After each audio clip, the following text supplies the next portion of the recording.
Un Français jette en moyenne entre 16 et 20 kilos d'équipements électriques ou électroniques chaque année.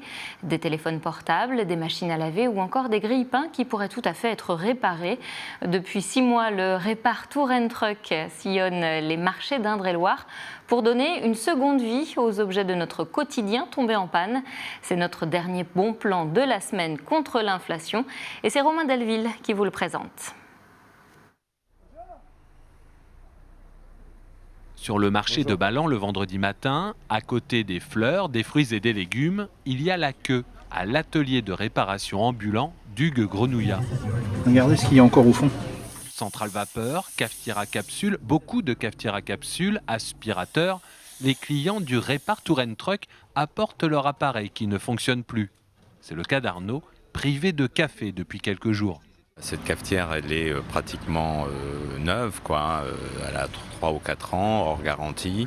Et donc la jeter, ça nous oblige à investir 100 €. 100 € aujourd'hui dans le contexte, déjà. Et puis aussi de la mettre à la poubelle alors que finalement on peut la réparer, quoi. Si la réparation n'est pas possible sur place, l'appareil est laissé dans le camion, le joli TY. Ça vaut le coup d'être réparable. En gros, quand même, quand je vous dis la base qu'on l'a payé, ça doit valoir le coup.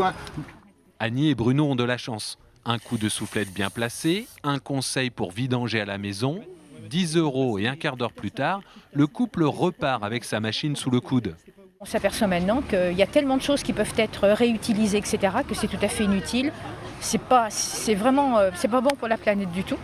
Et puis pour notre porte-monnaie, parce que finalement, même si maintenant on arrive à trouver des cafetières à un prix très intéressant, là la réparation elle est défiante, au niveau du prix. Puis c'est dommage aussi de mettre ça à la déchetterie alors qu'apparemment elle a encore le temps de fonctionner. Hugues Grenouillat en voit passer des appareils électriques défectueux depuis qu'il a lancé son camion sur les routes en mai dernier. Et ce n'est pas un hasard si après une dizaine d'années en SAV dans une grande enseigne, il a choisi l'itinérance. Dans les centres-villes type Tours ou autres, ça devient même compliqué dans ces centres-villes de pouvoir faire dépanner des choses. En campagne, ça l'est encore plus. Donc mon idée, moi, était vraiment d'apporter cette solution au plus grand nombre. Donc la seule chose qui pouvait permettre ça, c'était l'itinérance.